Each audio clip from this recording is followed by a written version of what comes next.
Kita informasi pertama pemirsa, pemerintah resmi melakukan deregulasi impor. Ya, Menko Perekonomian Erlangga Hartarto mengatakan pemerintah berupaya untuk memberikan kemudahan bagi para pelaku usaha sekaligus untuk mendorong daya saing serta menciptakan ekosistem agar penciptaan lapangan kerja terus terbentuk.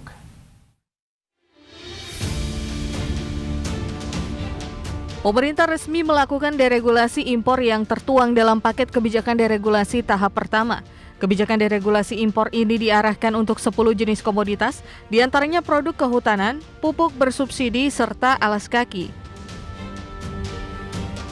Menteri Koordinator Bidang Perekonomian Erlangga Hartarto mengatakan, pemerintah berupaya memberikan kemudahan bagi para pelaku usaha, sekaligus untuk mendorong daya saing serta menciptakan ekosistem agar penciptaan lapangan kerja terus terbentuk. Pemerintah memberikan kemudahan bagi para pelaku usaha, sekaligus untuk mendorong daya saing. Kemudian yang kedua, menciptakan ekosistem agar penciptaan lapangan kerja terus terbentuk. Yang ketiga, tentunya sektor padat karya akan terus didorong agar bisa menarik terhadap investasi dan menjaga investasi yang ada. Dan dalam hal yang sama kita perlu menjaga pertumbuhan ekonomi nasional. Kebijakan deregulasi ini beriringan dengan akan terbitnya keputusan Presiden tentang Satgas Perlindungan Perdagangan, Investasi dan Keamanan Hubungan Indonesia-Amerika Serikat, Satgas Perluasan Kesempatan Kerja, hingga kelanjutan kebijakan deregulasi untuk percepatan kemudahan perizinan berusaha maupun peningkatan iklim investasi. Tim Liputan IDX Channel. Menteri Perdagangan Budi Santoso tidak main-main dalam memangkas birokrasi yang membelit. Mendak mencabut 4 peraturan Menteri Perdagangan yang sudah usang. Di saat yang sama, Mendak juga menerbitkan aturan baru yang bikin pengusaha waralaba bisa bernafas lega. Kementerian Perdagangan mengumumkan pencabutan 4 peraturan Menteri Perdagangan yang sudah usang. Di saat yang bersamaan, Menteri Perdagangan Budi Santoso juga menerbitkan aturan baru yang membuat pengusaha waralaba bisa bernapas lega. Langkah ini sebagai upaya pemerintah dalam memberikan relaksasi kebijakan impor dan kemudahan berusaha. Menteri Perdagangan menjelaskan selama ini pengusaha waralaba kerap terhambat karena harus menunggu penerbitan surat yang kadang memakan waktu cukup lama. Selama ini memang banyak keluhan penerbitan oleh pemerintah daerah itu terlalu lama. Ya, padahal syarat untuk dia melakukan kegiatan usaha adalah yang pertama, perjanjian antara pemberi waralaba dan penerima waralaba, kemudian perizinan yang dalam bentuk surat tanda pendaftaran waralaba. Tetapi prosesnya memang di daerah berbeda-beda, ya, ada yang kebanyakan juga masih lama.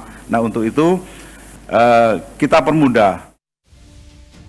Tak hanya soal waralaba, Menteri Perdagangan juga memaparkan daftar Permendak yang dicabut, yakni Permendak nomor 36 tahun 2007 tentang penerbitan izin usaha perdagangan, Permendak nomor 22 tahun 2006 yang diubah dengan Permendak nomor 6 tahun 2019 tentang ketentuan umum distribusi barang, Permendak nomor 25 tahun 2020 tentang laporan keuangan tahunan perusahaan, serta Permendak nomor 4 tahun 2023 tentang pengadaan dan penyaluran pupuk bersubsidi di sektor pertanian. Tim Liputan IDX Channel. Ya, sementara itu Wakil Menteri Keuangan Anggito Abimanyu mendukung penuh deregulasi impor yang baru saja ditetapkan oleh pemerintah terhadap 10 jenis barang komoditas. Untuk mendukung kebijakan tersebut, Bea dan Cukai akan menindaklanjuti dengan pengawasan impor bagi barang yang lebih cepat dan mengintegrasikannya dengan sistem CESA. Juga telah menetapkan tarif remedi dipercepat menjadi 14 hari dari sebelumnya 40 hari. Adapun tarif remedi bea cukai adalah biaya yang dikenakan pada barang impor yang melebihi batas pembebasan bea masuk. Tarif ini bervariasi tergantung pada jenis barang dan nilai pabeannya. Bea cukai juga memastikan kelancaran proses bisnis dan bongkar di pelabuhan. Hal ini dilakukan guna menghindari ekonomi biaya tinggi. Relaksasi dari Lartas ada sejumlah 482 HS. Ini teman-teman bea cukai sudah mengidentifikasi jumlah HS ini.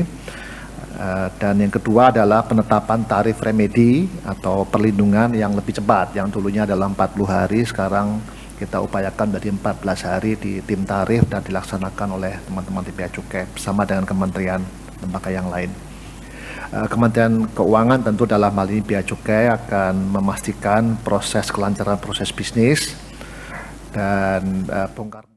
Pemirsa, Ketua Umum Ikatan Pengusaha Konveksi Berkarya atau IPKB, Nandi Herdiaman menyambut baik langkah pemerintah yang melakukan deregulasi impor yang tertuang dalam paket kebijakan deregulasi tahap pertama yang diarahkan untuk 10 jenis komoditas. Ya, Nandi menyebutkan melalui kebijakan ini khususnya revisi Permendak nomor 8 tahun 2024. Dengan adanya aturan baru ini diharapkan menjadi angin segar bagi pelaku usaha. Nandi menjelaskan sejak tahun 2020 pelaku industri dalam negeri kalah bersaing dengan produk impor dengan harga yang sangat murah. Peraturan baru tersebut diharapkan mampu memperketat pengawasan barang impor agar tidak mudah masuk ke dalam pasar dalam negeri. Salah satu hal yang positif bagi kami yang mana memang peraturan menteri ini sudah kami tunggu sejak lama. Yang dimana kami selalu menyampaikan dari tahun 2020 bahwa kondisi industri dalam negeri, khusus kami di Hilir, udah betul-betul sangat prihatin dan udah betul-betul sangat kritis. Dengan adanya revisi ini menjadi harapan baru bagi kami para pelaku usaha, khusus kami pelaku usaha konveksi. Mudah-mudahan dengan ada Permendag ini, yaitu peraturan menteri ini, mudah-mudahan menjadi